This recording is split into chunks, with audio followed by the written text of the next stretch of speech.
This is part one of a two-part video on reviving unconscious hanging victims. And to set the attitude right, I want to start with a couple of lines from Dr. Lorraine Wilcox's translation of the book Raising the Dead and Returning Life, Emergency Medicine of the Qing Dynasty. Even if there is not the least bit of life force left in the victim, you should still do all that is humanly possible and heed the command of heaven. You cannot see death without trying to rescue the victim. Okay, so I'm going to make a video on using revival techniques from East Asian medicine to revive an unconscious hanging victim. Sometimes in situations like this, you'll come across a person and maybe they still have a pulse, but they're unconscious, or maybe there's no detectable pulse, no respiration, but they're still at a stage where you could revive them if you know what to do. And that's what I'm going to try to present in this video. Now, I realize that some people are biased against Eastern medicine, other people like me are biased against Western medicine, but in a situation like this, I hope that everyone would be willing to just look at anything that works and keep an open mind. With that, there are some techniques that I've learned from ancient Chinese texts that to me seem questionable, and so I'm omitting them. Everything that I am going to put in this video, though, is what I think would be a viable technique to use. If you look around your community or look across the earth, you'll see there's a lot that needs to be done today. And although no one can do everything, everyone can do something. This is one thing that I can do.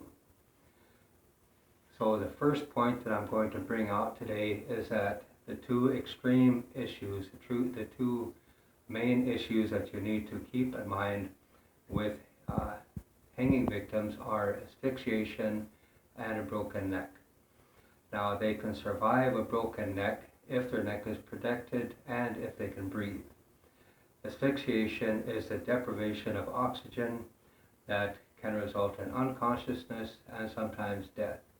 If they're not breathing, that needs to be rectified immediately. And if you come upon a situation like this, until you know better, you should assume that their neck is broken. And at that point, you have to work quickly, but you have to work carefully because of their neck. Shock is another issue that you need to be aware of. As soon as you revive them, cover them with a blanket or something to keep them warm. You don't want to go through the process of reviving them, then leaving them alone, letting their temperature drop, they fall into shock, and then maybe all your effort is for nothing. And it's a good idea at all times to keep a couple of blankets in your vehicle, and always carry always carry a knife that you keep sharp, that you can use. Now, when you come onto a situation like this, you're going to want to gently remove whatever they hung themselves with and get them down. Again, assume that their neck is broken at this point, and when you move, don't move unnecessarily slowly, but just be sure that you're being careful. Some ancient texts will tell you to untie them rather than to cut the rope or whatever they hung themselves with. That's not always an option, and in many cases it's actually counterproductive. Again, carry a sharp knife at all times. And the obvious technique would be CPR. There are free smartphone apps. There's all kind of information on the internet that you could Google and familiarize yourself with CPR, basic first aid techniques, and so I'm not going to go into that at all, but you should know that. Okay, this is the first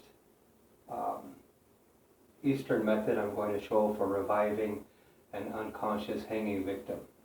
This is a real simple method, anyone can do it, and if you practice this, and you're going to want to be you're going to practice several times in this position and in this position, giving and receiving. When you're laying down, you're going to want to totally relax your body. When you do that, you're going to feel the chi moving up your body, which is exactly what you want to feel. That's what makes this work. In a situation like this, when a person is unconscious, then that's a yin condition or a flaccid condition, opposing to a yang condition where when someone gets knocked out and they're tense like that. Okay, that's the opposite type of situation.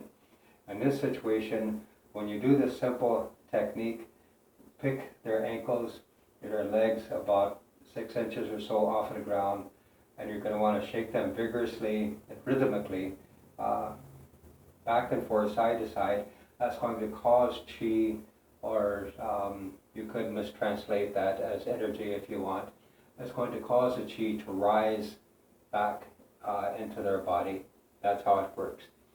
So just take the person's legs. The person needs to be relaxed. If a person's unconscious, they're going to be totally relaxed. And just shake them back and forth like this. The chi will rise up on their body, and that might be enough just there to do it. Now, I should have said, if you're going to do this, this is better with 2 people in case a person might have some damage to their neck or to their windpipe. The other person would be stabilizing their upper chest and their head at that end while you're doing this. That's not always possible, but remember what I said earlier, that in these situations in the beginning, always assume that the person's neck is broken. And hopefully, if you ever have to use this technique alone might be the only thing that you need. So for these next hanging revival methods, you're going to want to make sure that the victim's neck is not broken, because you're going to be slapping their back. Now, this is a common sense point, but in these situations, panic and grief often trump common sense and calm thinking. And this is why it's crucial to practice these methods repeatedly over and over. In Chinese martial arts, there's a rule of thumb that one must practice a technique 10,000 times for it to become an automatic response in your muscle memory.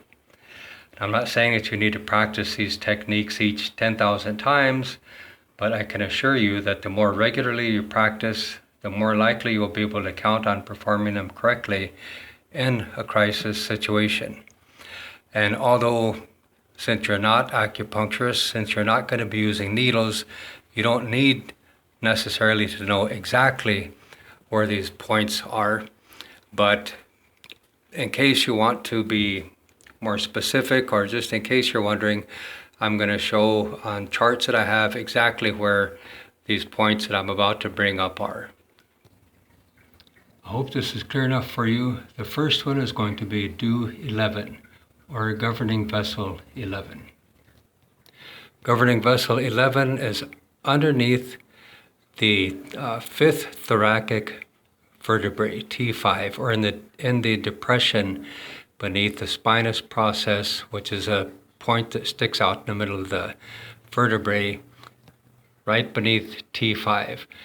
But with this and the next one, when you percuss or when you strike, you don't want to strike directly here. You want to strike down in here somewhere in an upwards motion, directing the chi, sending the chi upwards towards the top of the head. The next one is just a little bit higher. This is going to be Governing Vessel 11, and this is just below T1.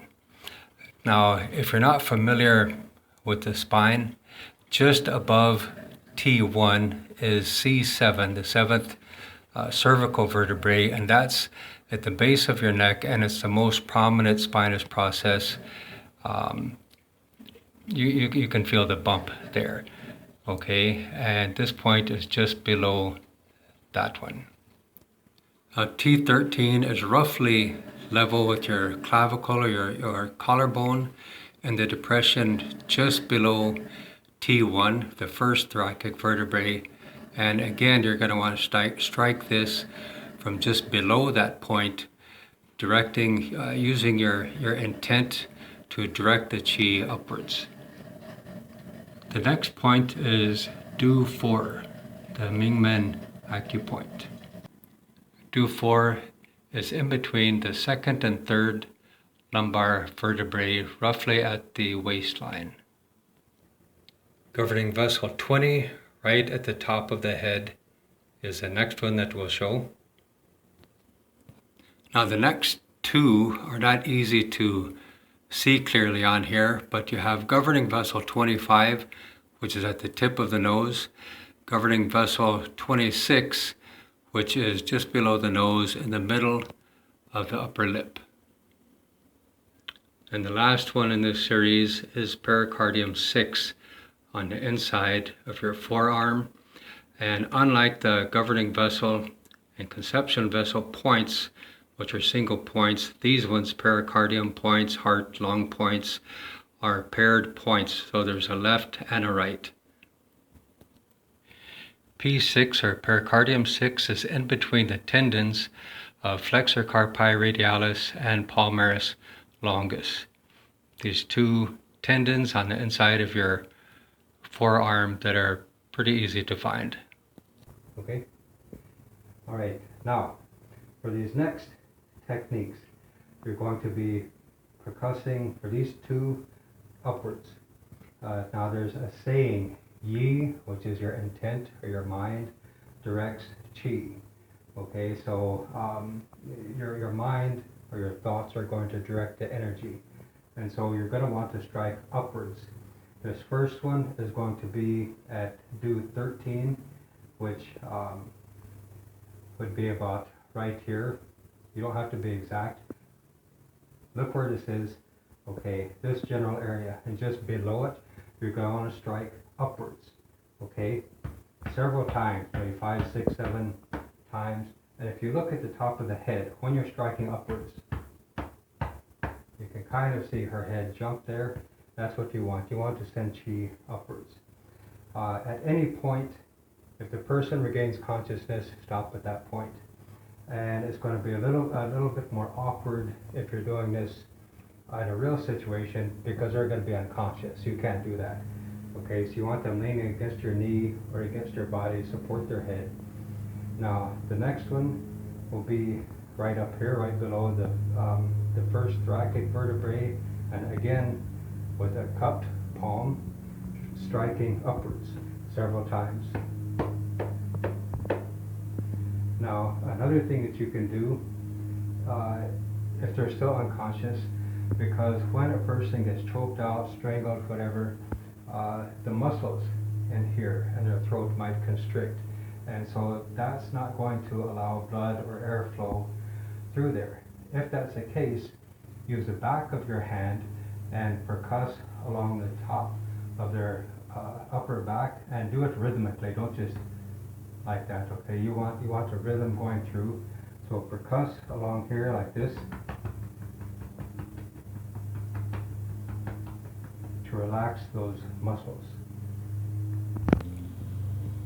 Okay, now just to show you from the front here, if you look at her face and in here, you should see the vibrations coming through. Okay, that's what you want. Those vibrations are going to relax these muscles if they're an issue. Okay, now come down here on the waistline in the center for Do 4, governing vessel 4, and this time you don't need to strike upwards, straight through. And what you're doing, again, percussing with the cupped palm here, is that you're sending chi into the abdomen to release the abdomen. So several strikes at the waist here. Okay, and you could also use your knee. In judo, people will use this here, and the same again at Do 4, you can use your knee, okay, to percuss that point. Okay, now the next point is going to be Do 26. This is underneath the nose in the middle of the upper lip. Now, this is the first revival point that I learned years ago in martial arts training, and through all of this video, or this two-part video, if you only remember one revival point, then let this be the one. Now you're going to want a nail cut into this point. So you take your thumbnail, you're going to want to cut in there. Of course, now the person's going to be unconscious. Don't hesitate to cut with your nail, okay? Because you need to do more than just that to revive them. So if you don't have a needle, like a beading needle or a sewing needle, to stick in there, maybe just deep enough for it to stand up on its own, then nail cut. Now you can also, she doesn't want to let me do this, you can also take a hold of her lip and pinch it like that, okay?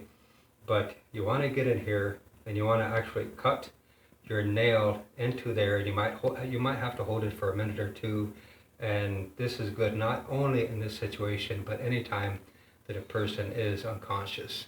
This is just a very useful thing to know. Okay, so cut into governing vessel 26 to revive a person, and in a lot of situations this point alone will be enough. This is the end of part 1, and I hope that you'll watch part 2 and that you'll actually practice these with your friends and family members.